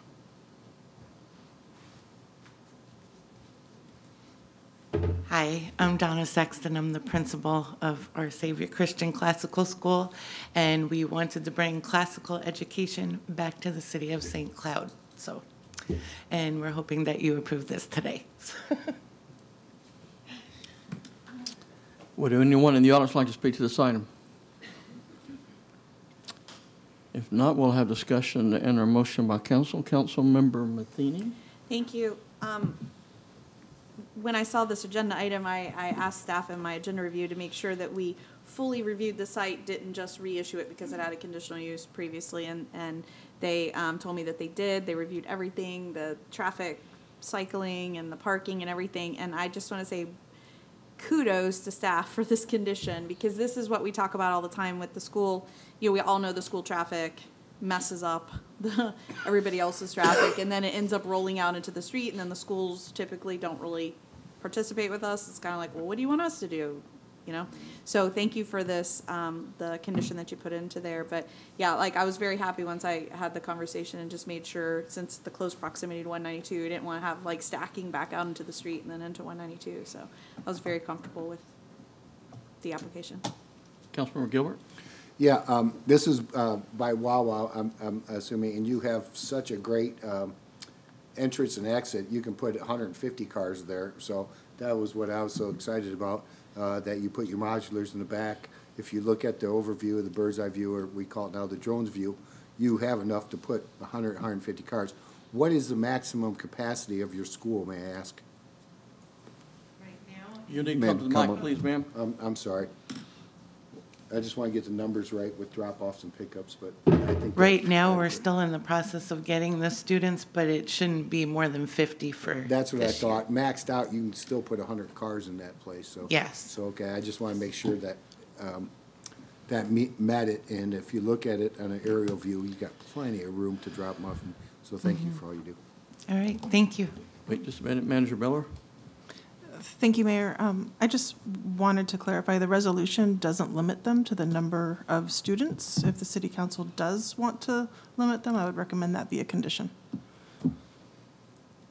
Thank you. Do we have any other discussion? Could I have a motion? Do we have a motion? I'll make a motion to approve. We have a motion from Councilmember Matheny, a second from the mayor. Madam Clerk, please call the roll. Councilmember Gilbert? Aye. Councilmember Fletcher? Aye. Councilmember Matheny? Aye. Deputy Mayor Urban? Aye. Mayor Blackwell? Aye. Motion carries 5-0. The next item on our agenda is our council action. Madam Clerk, you please read item number 1 into the record. Request City Council's approval of Roan Bridge preliminary subdivision plan, including a community center with 70,000 square feet of commercial use and 30,000 square feet of office use, and creating 625 single-family detached lots, 291 attached townhomes, 308 apartments on approximately 276.3 acres of land in the mixed-use zoning district, along with stormwater pond and open space tracts located east of 19th Street and north of Nolte Road, east of Eastern Avenue, and west of Old Hickory Tree Road. Hi, good evening. Dagmar Segara, Community Development Deputy Director. Before I begin the presentation, Claudia, the city clerk, is passing around the school report that was provided by the school district that was omitted from our staff report. But it is what we are requesting tonight is in compliance with the school district's conditions and the total of the units that we are approving or we are requesting to approve tonight. At the June 22nd City Council meeting, the City Council postponed this item to discuss further the development and the concerns of the citizens of the Furtick family. Since then, the staff met with the Furticks and the developer and discussed their concerns and the development.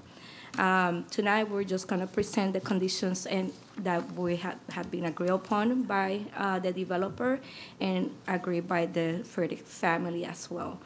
The development is a mixed-use development that contains different types: community center, neighborhood type, and neighborhood type 2, open space district, and civic. As we previously mentioned, the concept plan was approved in 2017, and the CDD for the Rome Bridge was approved on Ordinance 22-09. The subdivision construction plans is phased, and the development will address, and the site construction development will address the concerns of open space recreation, and it will provide a complete transportation impact analysis. Just as a reminder, the location of the property. And this is a depiction of the future land use and zoning designation of the property for mixed use. This is the phasing plan that is being proposed with this preliminary subdivision plan. This is the plan that has been discussed with the Furtick family and the developer. And these are the new conditions of approval. First condition of approval from planning and development agreement must be approved prior to the approval of any subdivision construction plan for the Rome Bridge development as attached in Exhibit B of the staff report. The community center, the city agrees that the total square footage for the non-residential use within the community center for the project has not been finally determined as to a maximum FAR of 1.0 as allowed per the city comprehensive plan. This will be reviewed in each site development plan, which will be submitted with tracking presenting to the city for approval. In regards to transportation, in lieu of the Furtick Road connection from the western property line to Michigan Avenue, demonstrated on the phasing plan, sheet P-8, Orange Avenue shall be constructed from the Rome Bridge southern property line to Nolte Road as follows. A 2-lane boulevard framework street transitional section, including 2-lane, a sidewalk on one side, and a landscaping strip, including street trees, shall be constructed within the existing 35-foot right-of-way with the Phase 2 subdivision construction plan. If a right-of-way for the full 4-lane boulevard framework street is available at the time of the development of Phase 2, then the full 4-lane boulevard framework street will be constructed. And last comment from transportation, a right-of-way dedication of our open space track for the 19th Street local road along the Rome Bridge northern property boundary, including the school site, if determined necessary, is required with the subdivision construction plans for Phase 1. We also included a Osceola County Transportation and Transit comment, basically saying that they will have to do a right-of-way and typical section per county code for their Osceola County code. It meets a strategic goal for growth management. DRC or staff recommend approvals with the conditions stated by staff. As I mentioned, this was heard on June 22nd and was continued to the July 27 meeting. And staff request approval with the conditions stated. I'm available to answer any questions. Also, the applicant is here to answer any questions as well. Thank you. Would the applicant like to speak to this item? You okay? You're right. Good evening, Joe Thacker, 17 South Orlando Avenue, Kissimmee. I do have a very short presentation. Well, let me talk it through to you. What we're here tonight for is the preliminary subdivision plan for the Rowan Bridge. It was approved in 2017, and what we're doing now is just presenting what actually will be built and where. I believe at the last council meeting, I did present the plan with a lot of the elevations that showed how the mixed use would be done, with the first floor being retail, apartments above that, plus the different types of single family residential that will be in place. It is approximately 276 acres. The future land use is in place, and the zoning is already in place as well. It is done in phases, as was presented by staff. There is a school on the site, as well as a fire station on site as well. The recreation is there, as well as the commercial and residential. One thing I would like to note is we were happy to change the street design, taking Furtick out, putting the Orange Avenue down to Nolte. I think it's probably better for everybody. So we were happy to make that change. And we did submit to the city a memo from our traffic consultant, who is also here tonight and can answer any questions, showing that that change will not cause any additional adverse impacts to the transportation network. And they are here tonight. We also did present at the last meeting the signage package, the theming, the lake amenity area. I also have tonight our drainage engineer, who is here to answer any questions you may have about that. But I would tell you that the bottom line is that the current outflow points will be maintained that are on site. The current flows in the pre-development state will also be maintained, and they will meet all South Florida water management district permitting criteria. They will actually do some pre-development flow and treatment on site. There are 12 on-site ponds to help filter them before they go into the system. So we feel like the drainage will be adequately addressed. And like I said, we do have our engineer here to address any stormwater questions that you may have. So what I would ask is that after you all have had the opportunity to meet with the public on this item, that I be allowed to address any concerns that are raised. Thank you. Thank you. This time we'll take public comment. Joanna, is that correct? I'm not sure about the last name here. If you please state your name and address for the record, please. Hi there, Joanna Hoover, 55 Furtick Road. And I wanted to give my time to Jerem Furtick. How y'all doing, Council, Mayor? Been fine.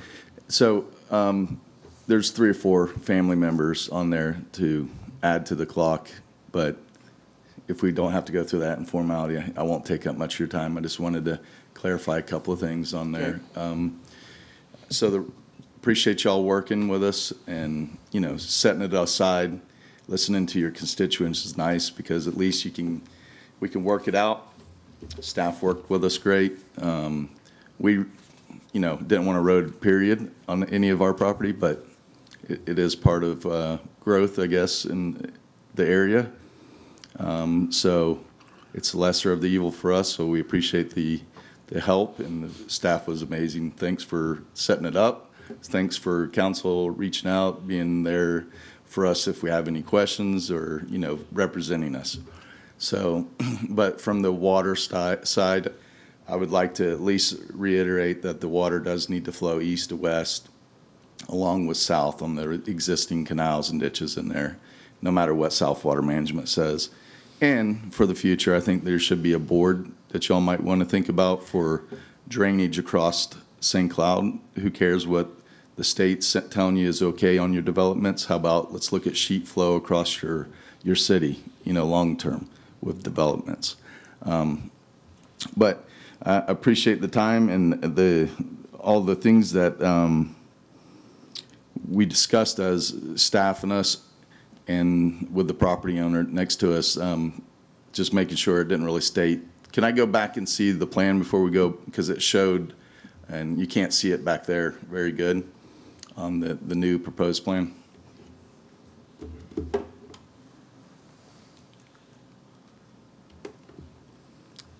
So just curious, is it still show the road coming down there to the left? It does still show it, Okay. but we have, that's why we have the condition. Okay, I'm just making sure, because I thought I saw that in the back, and I'm like, that don't look right. So, okay, appreciate it. Y'all have a good evening. Thank you. Is anyone else that has applied here wanting to speak to this issue? If you please step up, state your name and address for the record. Darren Davis, Hickory Tree Road. Whereabouts is it going to go out to Nolte? Where is it going to meet Nolte Road, this new proposed road? So there is an existing right-of-way. There's an existing right-of-way at the southern part of the diagram between the yellow and the pink. It lines up with the existing right-of-way, and it'll continue south to Nolte. Where does it, from, say, the Old Hickory subdivision? Would it be to the east or the west of it? I can't answer that. I can tell you there's an existing subdivision there that right now exits onto Nolte Road, and it would line up with that exit. So it would be on the west end? So if on the current diagram, you can see there's a stormwater pond. It's west of that stormwater pond. Okay. Yeah, I was at the meeting the last time when it was postponed, and I've had no communication from anybody from the city. I don't remember us working with Mr. Darren Davis. I remember the direction was to work with. I didn't get any notice that they were having meetings, any conversation about it? Yeah, we don't do notices on preliminary subdivision plans. The zoning and the future land use were already in place. When I showed up at the meeting, I thought I would be notified when they had some kind of information from the council. Mr. Medeiros? It wasn't required. Mr. Davis has an issue. He needs to express it to the council now. I did express it to it at the last meeting. I would suggest you express it again now. Well, I just wanted to know what was going on. Okay. You have any other comment? No, I just, I appreciate it. Thank you, Mr. Davis. Would anyone else like to speak to this item? Would the applicant like to readdress any issue? Could we now have any discussion and or motion by council? Mr. Urban, Councilman Urban. I just wanted to thank everybody involved, including staff, for working together to come up with a solution here, and especially the Orange Avenue going all the way through. I think that will be very helpful. So just wanted to thank staff for that, and with that, I'd make a motion for approval. I too would like to thank all the Furtick family for working with the staff. Thank you so much. With that, I'll make a second. We have a motion from Councilmember Urban, second from the mayor. Madam Clerk, will you please call the roll? Councilmember Fletcher? Aye. Councilmember Matheny? Aye. Deputy Mayor Urban? Aye. Councilmember Gilbert? Aye. Mayor Blackwell? Aye. Motion carries 5-0. Thank you. Sorry everybody had to wait so long. Thank you for your patience. Mr. Manzares. I do not have anything, Mr. Mayor. Thank you. our city manager, Ms. Miller. Yes, I have a few items. Thank you, Mayor. First, I have a request from Osceola County if we can have our mayor sign a support letter. They are applying for PROTECT funding to study 3 drainage basins, Mill Slough, Polynesian Isle, and the Manor. Not in the city limits, but we do want to support them, especially because the Manor is within our ultimate JPA. If I can. Does that need to be voted on? No, we just need direction from the consensus? council, is okay with that. I see 2, 3. 3, Mr. Gilbert, okay, we're put your good. finger up. Oh, there you are. No, I Which had one? 3 others, we're good. Thank you. All right. He agrees. And then I wanted to let you know we're very happy. The Economic Development Micro website launched on July 17th. So www.centerplaceforbusiness.com. Also, I know you know that I've been working on trying to update some things that are a little outdated in the city. I've been looking at policies that may be outdated or missing that we need to really, continue our operations. One of those is our travel policy. It has not been updated. Last time it was approved, it came to the city council in 2006. As it's adopted, I have no ability to approve any exceptions for the city council or staff if there's any needs. So we are going to update the travel policy, but I would like to ask for permission in the meantime if the city council could grant me the ability to approve exceptions to the travel policy as needs arise. So we just need some direction on that. You have 5 thumbs. Yep. Thank you. And that is all. Thank you. Excellent. Does that include addressing the update of the meal per diem? Yes, it does. Please take a look at that, please. You go to the Hilton and you have this per diem, and it Order certainly French doesn't. fries to go. Yeah. So it does give us the exception. There's an index for cities that people can request rather than following our straight straight per diem. That it would look at that city, because I know if we go to California, you're definitely not going to get a cheeseburger for the same price as as one in Florida. So yes, we'll make sure that we include that in there. Well, I just find it a little frustrating. Some of the, we don't go to a lot of conferences, but when you go to a conference, and you're on a budget, Motel 6 budget, and when it goes to meals and you're at a Hilton or someplace, They keep the lights on there. you need to bring Vienna sausage with you or beanie weenies one. So thank you. If you could take a look at that also. Thank you. Anything else? No, thank you. Councilmember Matheny. I have 2 things, but I'll be quick about it. One thing that's been happening recently, and our new council members maybe haven't seen it, but when we have a development or something coming through for approval that's controversial, usually the developer will meet with the residents, right? They'll have all these meetings and make all these promises, and then it doesn't get said in the meeting, and then the people come and understandably are upset, right? I was told this, I was told that. Well, it's like it's not specifically said in the meeting, which I think is very frustrating. So I've been trying to advise our constituents of that. Like, don't take any verbal things as, it has to be said in the meeting and or has to be written on the approval. But one of the items that's come up that I keep getting contacted about was Thompson Grove. When it came to the city, they had lots of meetings with the residents, and of course, stuff that was said out there doesn't count, right? But they did come into the meeting and present to council a fence that was going to go up. This is the type of fence that's going to go up. And they said, it's not going to be a cheap little 1-inch fence. It's going to be this better fence, and they show it in the meeting. Now, that didn't make it into the approval, but it was said in the meeting. So I feel like, when they say those things, that kind of informs our decision, right?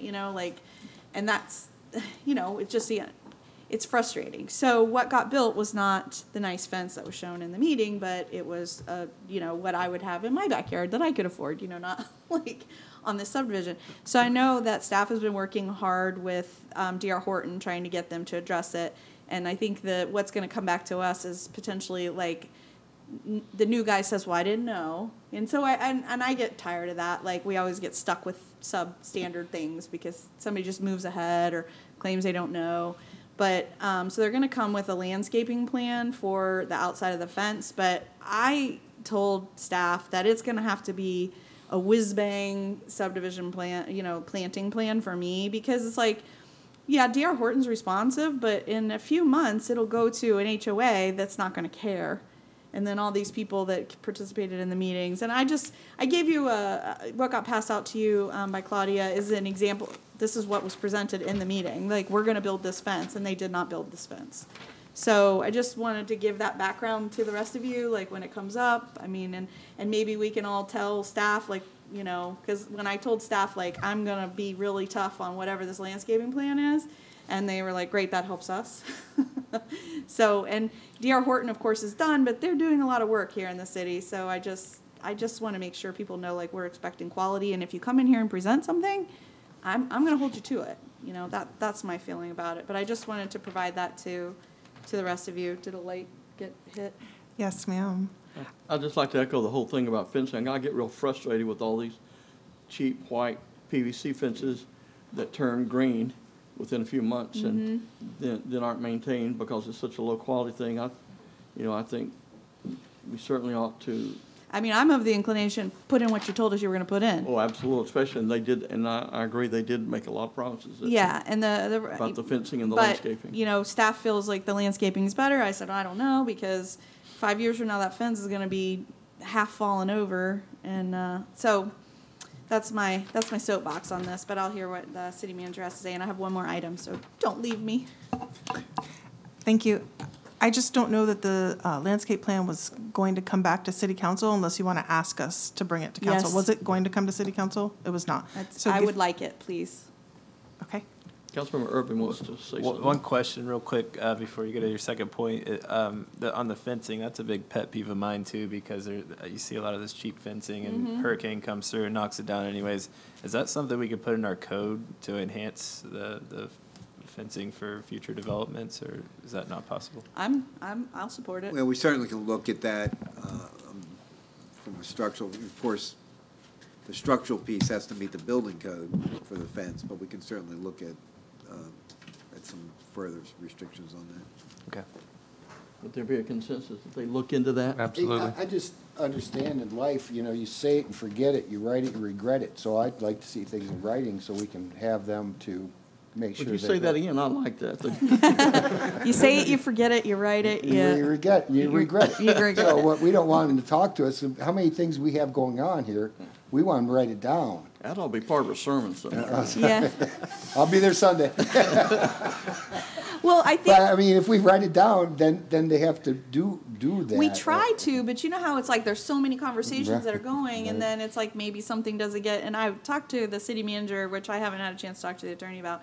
But I was like, I feel like it should be like, you say it here, it's part of the record, Right. whether it's in the approval or not. But I don't know how we get into that, but I'll talk to the attorney. But I think it's confusing, so I'm just making sure I tell the constituents, like, listen, they meet you in the field and they make you all these promises, they don't count. Right.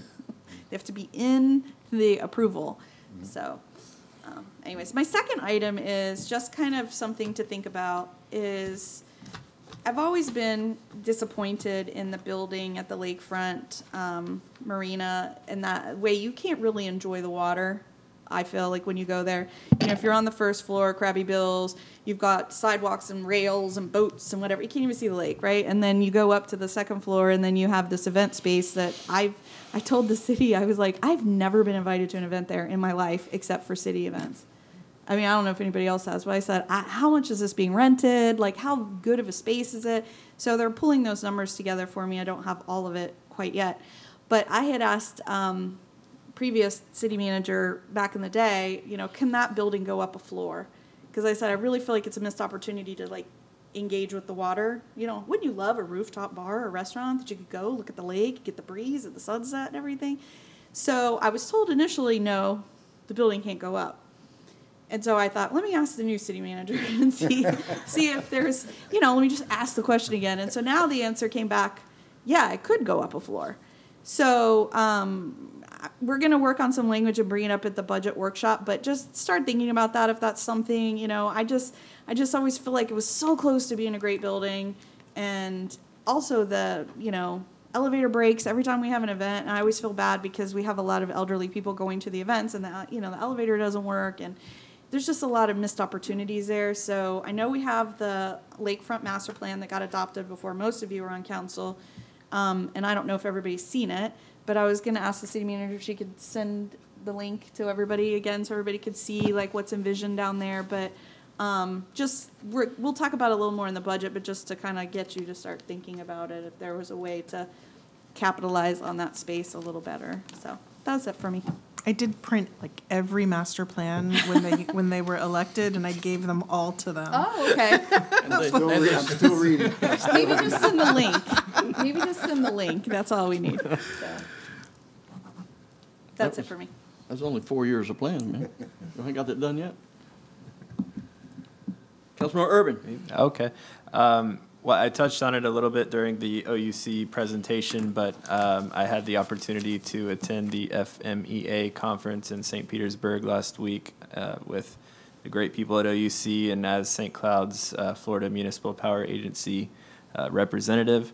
And I just wanted to say it's really amazing. I didn't know before I was on the council that even though OUC manages our utilities, St. Cloud still has a seat at the table when it comes to public power policy in the state of Florida. So I think that's really neat, and I've learned a lot more than I thought I would ever know about public utilities in Florida and why the pricing changes and fluctuates. So if any residents or anybody here on the council ever has any questions about that, definitely reach out to me because it's interesting stuff, and we have a great partner in OUC with that as well. So that's all I have. Thanks. Councilmember Gilbert. I'll be short. I'm sorry, Mayor. But I just have to, Councilwoman Matheny and Canary Park was astounding. It was awesome. Your vision came true in your tenure. It's a beautiful place. You talk about venue for bar mitzvahs and birthdays and weddings, and if I'm missing quinceañeras or anything like that, it's a great place. And my brother Sean, next to me, was a Canary kid. And if you go there, Canary. He sings like a bird, but he can't stuff. I don't know. But he sings like a bird, but he can't stuff. But if you want to see a handsome dude, look at 8-year-old Sean with his cowboy hat on and his 6-shooter at the park, sitting there. Framed. Because he actually worked the gardens there. So isn't that the coolest full circle thing, that this gentleman's on that for lifetime? So thank you for your contributions at 8 years old, and you're still contributing. Thank you, good. Cannery. Cannery. Thank you, Mr. Gilbert. Mr. Gilbert, thank you for the shout out, but also, I mean, most of the credit goes to Parks and Rec for their vision. And I talked to Stephanie about it, she's not here, but just to bring that back and renovate it, that is so cool. Yeah, That's a piece of cool history park. that is ever, and this guy's pictured on it. He's like the president of the Canary, I mean, Canary.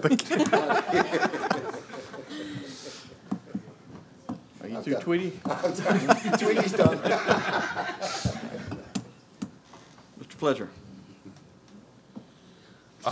I have nothing at this time, sorry.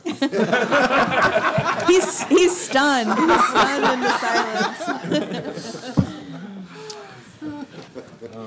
I would like to express on behalf of Linda Matheny, the sister of Elizabeth Mathis, who lost her life in the drowning there at our lake. She wanted to express her deepest appreciation to all of the first responders for all of your extraordinary efforts and work. And, that's not just an easy thing to do. And so we thank you for all of the extraordinary work that you did in recovering that body. She also wanted to send out an invitation to anyone who would like to come to a memorial service on Tuesday, August the 1st, from 4 to 6 p.m. She was a military lady for many years, and that will be at the Shades of Green, a military facility out at close to Disney. And so if anyone would like to be a part of that memorial service. And again, thank all of our first responders for your incredible work. Brings us to our information and report section. Tuesday, which is not on your calendar, but Tuesday, August the 1st, there will be a council budget workshop at 3 p.m. here in council chambers. Thursday, August the 3rd, there will be a CRA meeting at 6 p.m. also here in council chambers. Thursday, August the 10th, there will be a city council meeting at 6:30 p.m. here in council chambers. Warrant list number 14 is available for your review. With that, I have no other items on our agenda. We will be adjourned. Thank you so much for participating in your city government.